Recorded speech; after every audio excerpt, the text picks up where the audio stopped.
Kita lihat kedudukan Islam sebagai agama persekutuan diperkotak-katikkan. Aset tabung haji, aset umat Islam pun Lim Guan Eng letak di bawah Special Vehicle Company yang dijaga oleh penyokong DAP. Cuba bayangkan tuan-tuan. Cuba tuan-tuan bayangkan. Tak pernah berlaku dalam sejarah. Kita lihat hak istimewa orang Melayu diperlekeh. Sampaikan beasiswa marah.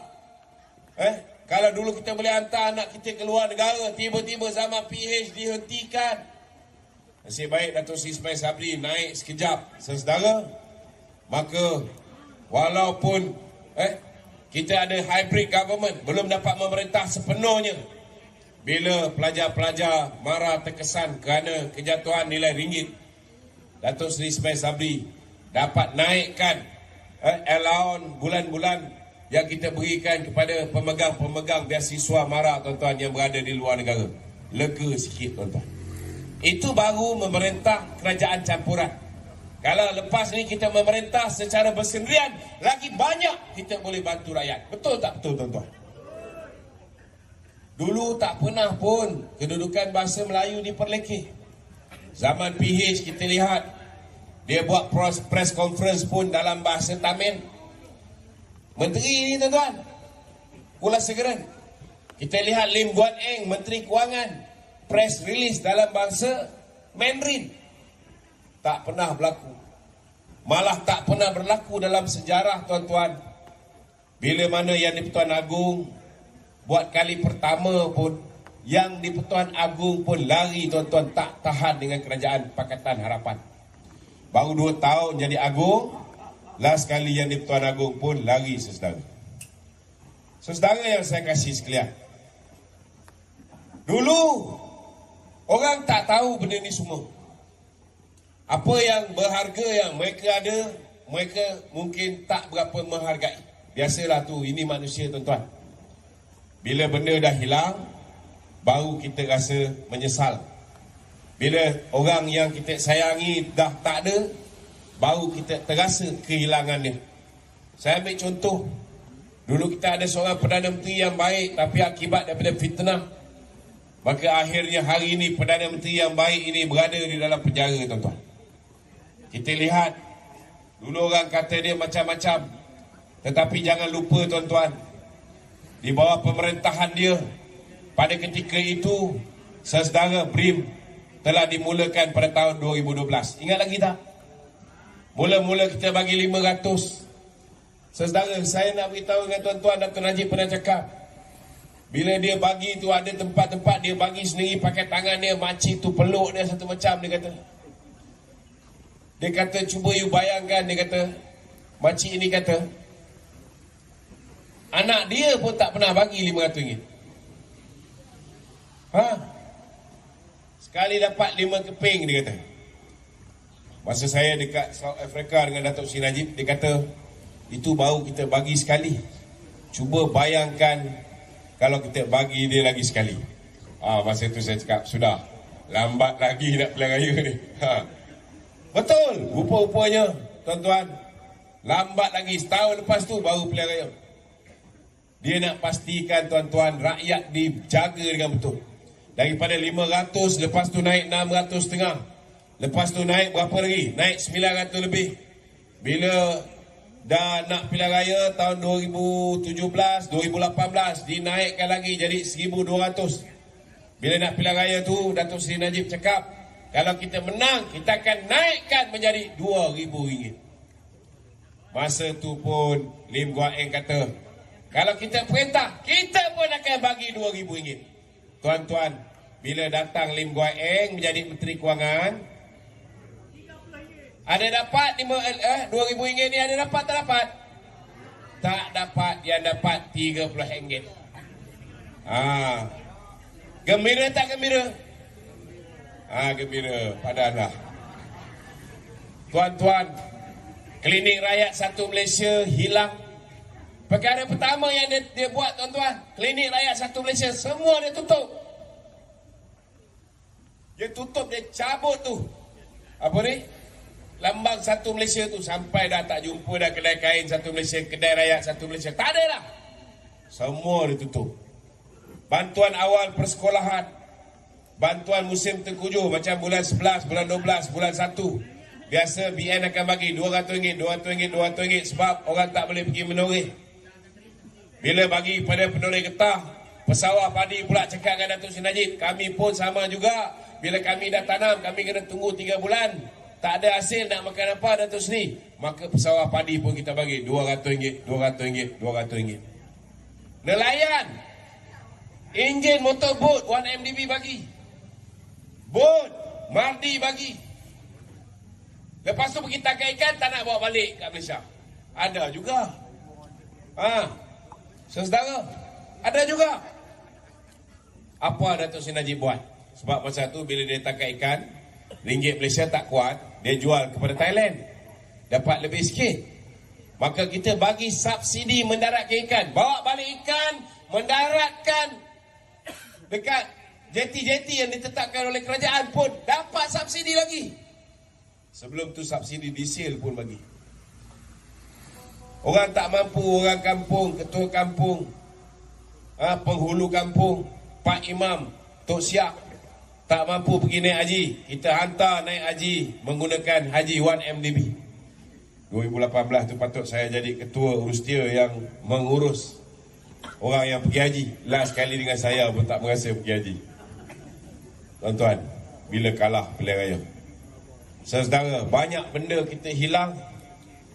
Hari ini baru orang kata rindu zaman Najib. Saya nak beritahu tuan-tuan, rindu pada zaman Najib tak guna. Sebab apa? Sebab kerana ada 25% orang Melayu pada ketika itu silap mengundi. Bila mereka silap mengundi, tuan-tuan, mereka telah mengangkat satu kerajaan yang telah memusnahkan sistem undang-undang Malaysia. Bila sistem undang-undang Malaysia sudah tidak adil, bila ketua-ketua asas institusi asas negara ni, tuan-tuan, dipilih dari kalangan orang politik, tak pernah dalam sejarah seorang yang dah pergi tanam sayur, dah pencen 2 tahun, diangkat balik kerja dengan kerajaan jadi ketua polis negara. Tak pernah. Rupa-rupanya ada misi-misi penting. Antaranya, bila ada video yang clear macam video Azmin Ali dengan Haziq, walaupun jelas, dia kata kabur.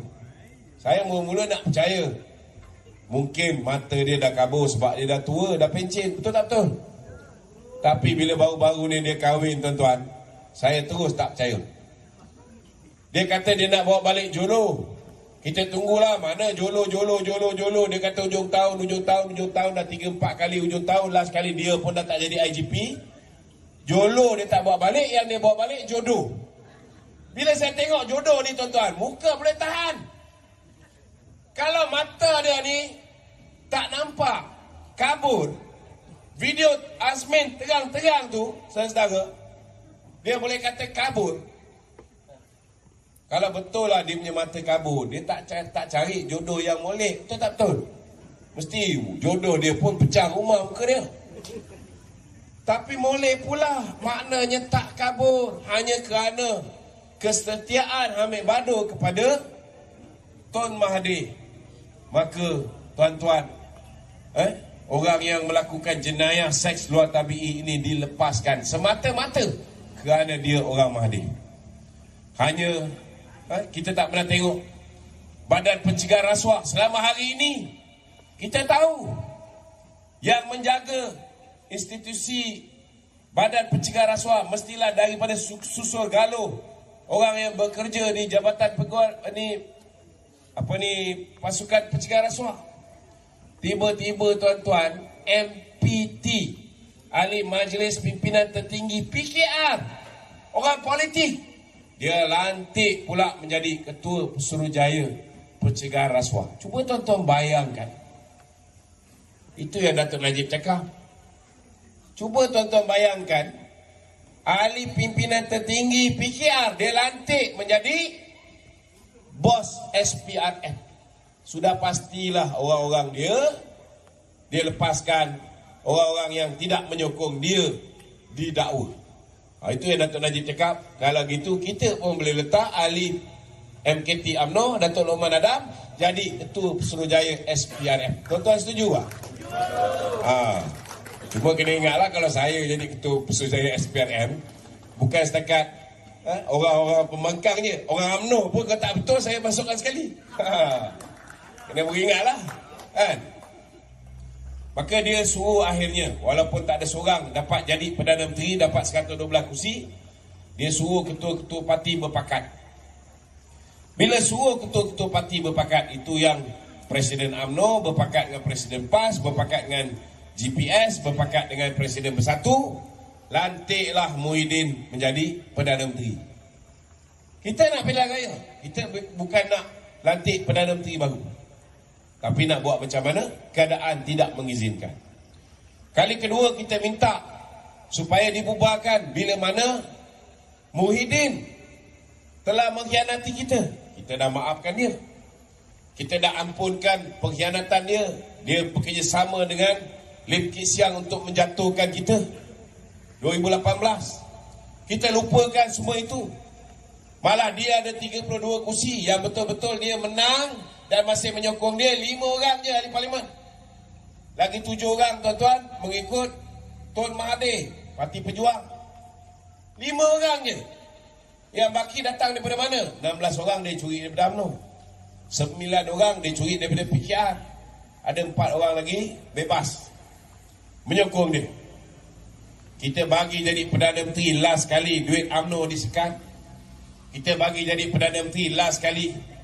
Jawatan Timbalan Perdana Menteri pun tak bagi kita, padahal kita ada 42, dia ada 32. Patut kita Perdana Menteri. Tuan-tuan, bagi kementerian pun kementerian cap ayam. Macam mana tak cap ayam ni tuan-tuan? DAP ni, dia ada seorang menteri muda, nama dia Yeo Bee Yin. Yeo Bee Yin ni jaga kementerian Sains, Teknologi dan Alam Sekitar. Tuan-tuan tahu apa yang Mahathir buat? Yang Muhyiddin buat? Dia ambil kementerian Yeo Bee Yin ni, dia pecah 3. Satu dia bagi kepada Tuan Ibrahim Tuan Man, jadi Menteri Alam Sekitar. Satu dia bagi kepada Samsul Anwar Nasara, Ketua Penerangan UMNO ketika itu, jadi Menteri Tenaga. Satu dia bagi kepada Khairi Jamaluddin, Menteri Sains. Cuba tuan-tuan bayangkan, satu kementerian dia pecah 3, dia bagi kepada orang yang paling kanan dalam parti PAS.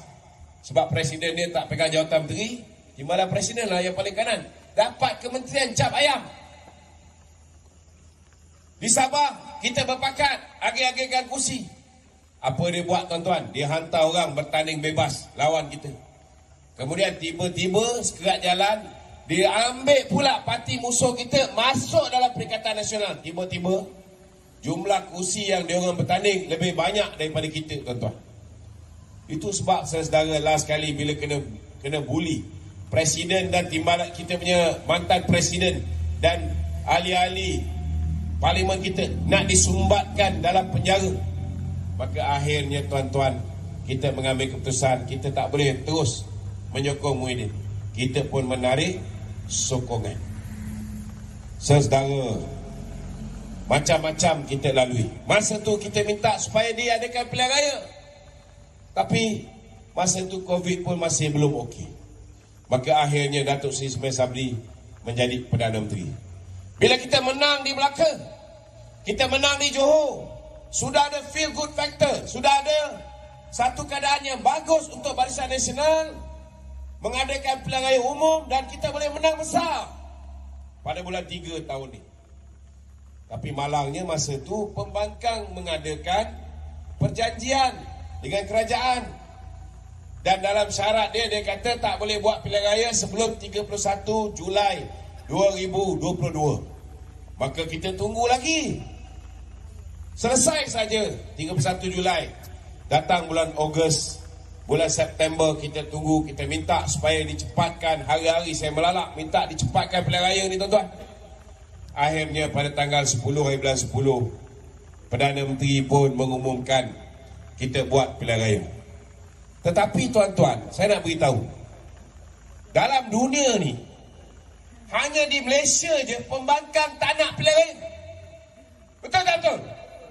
Ada pernah tengok negara-negara lain pembangkang takut menggigil nak buat pilihan raya? Pernah? Tak ada.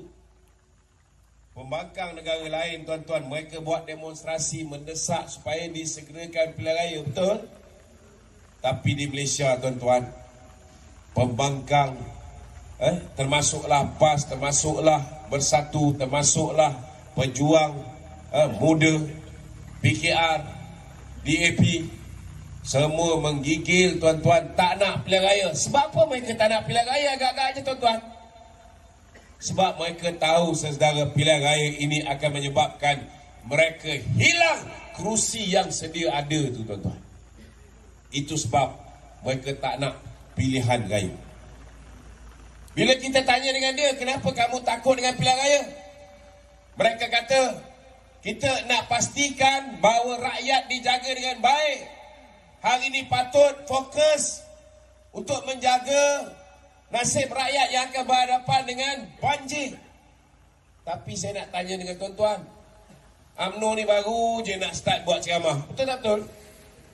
Yang dah berceramah 2 bulan, dah turun satu negara berkempen. Siapa? Siapa, tuan-tuan? Pakatan Harapan, Perikatan Nasional. Mereka dah lancar macam-macam lancar lah, tuan-tuan. Dah buat jelajah ayu dan sebagainya. Betul tak betul? Kita baru nak start, tuan-tuan. Bila datang banjir, tu hari banjir sekejap kat Seri Gading, banjir sekejap kat Johor Bahru. Yang turun orang BN juga yang bantu. Rafizi Ramli ada pergi bantu? Ada? Tak ada, tuan-tuan. Padahal mereka kata mereka nak fokus jaga rakyat. Betul tak betul? Bila kita dah bubarkan parlimen, SPR cakap, bekas pengurusi SPR beritahu, kalau misalnya 6 buah negeri ni, Kelantan, Terengganu, Kedah, begitu juga dengan Penang, Selangor dan Negeri Sembilan, kalau mereka tak mau buat pilihan raya sekali, maka kerajaan terpaksa membelanjakan 300 juta tambahan. Itu baru kerajaan. SPR kena belanja lagi 300 juta. Belum lagi perbelanjaan agensi lain yang terlibat dalam pilihan raya. Polis kena pakai, betul tak betul? Pasukan-pasukan lain kena pakai juga. Parti-parti politik kena belanja lagi. Tuan-tuan, macam sekarang ni di negeri Kedah, bila tuan-tuan pergi ke peti undi, dulu tuan-tuan kena tanda tangan, kena tanda pangkah dekat 2 kotak. Satu, kertas undi parlimen. Satu lagi, kertas undi DUN. Betul tak betul? Kali ini hanya 1 kertas undi. Padahal boleh buat 2 sekali dalam 1 masa, tak bazir masa. Tapi bila tanya dengan MB Selangor, tuan-tuan, MB Selangor Amiruddin kata, kita nak fokus jaga rakyat. Jaga rakyat kepala bapak dia. Bila datang pilihan raya, tiba-tiba MB Selangor bertanding di kerusi Gombak. Maknanya dia masuk pilihan raya. Betul tak? Dia akan bercuti daripada buat kerja sebagai Menteri Besar dalam tempoh 2-3 minggu. Kita lihat Menteri Besar Negeri Sembilan sama juga. Menteri Besar Negeri Sembilan, tuan-tuan, dia cakap kita tak bubarkan, kita nak jaga rakyat, kita tak nak berkempen. Last kali dia jadi calon di Port Dickson. Nampak tak, tuan-tuan? Saudara, mereka ni hipokrit. Kalau dah kau masuk jadi calon MB Negeri Sembilan sama, MB Selangor sama, maka apa salahnya bubarlah sekali Dewan Undangan Negeri, supaya duit rakyat yang patutnya digunakan untuk bantu mangsa-mangsa banjir tu, 300 juta yang SPR nak belanja ni, tuan-tuan, patut duit itu dibelanjakan. Tetapi malangnya, saudara, seperti mana yang kita tahu, mereka ni, saudara, cakap lain buat lain. Itu sebab kita tak ada pilihan. Cara nak ajar manusia yang menipu ni, saudara, tidak lain, tidak bukan, kita kena ajar dengan menolak mereka dalam pilihan raya yang akan datang. Boleh? Jangan bagi 1 undi pun pada mereka. Kerana, saudara, sekarang kita dah ada pengalaman. Kalau dulu mereka boleh fitnah UMNO, BN, macam-macam.